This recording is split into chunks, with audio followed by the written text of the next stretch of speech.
interesting example of this journey because for many, many years I was pretty much a steamroller.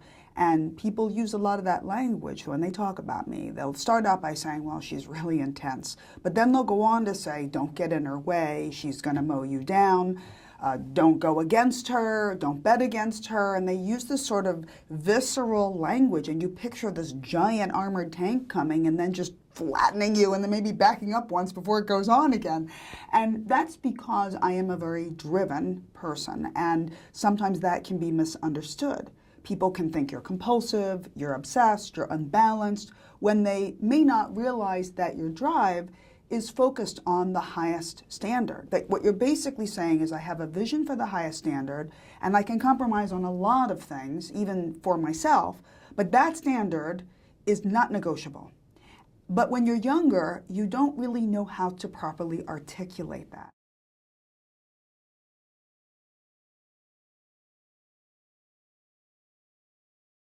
You also can misunderstand quantity for progress. So progress is not more clients, more money, more of an empire, bigger, huger, more expansive. It might be to some point, but there is a moment, usually brought on by a crisis, for me it was September 11th, when you stop and say, wow, is more the answer? Maybe more in quantity is misplaced, and maybe more is in quality. And maybe the answer is deeper and more expansive.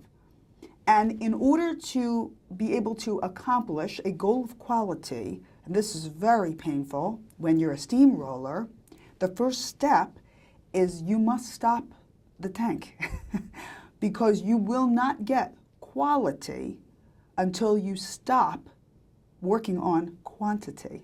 That is so difficult. I mean, I stopped my tank and then I started it again and then I stopped it, and I almost had to like tie myself up to be able to fulfill that mission.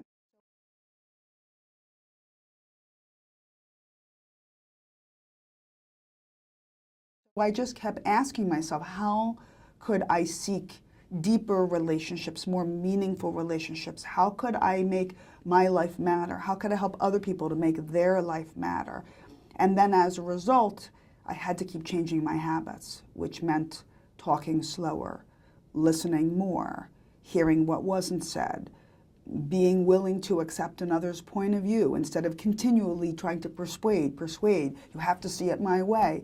Instead, I practiced seeing it from someone else's point of view. Very difficult, you know, when you see it from a point of view that maybe is opposite to your own.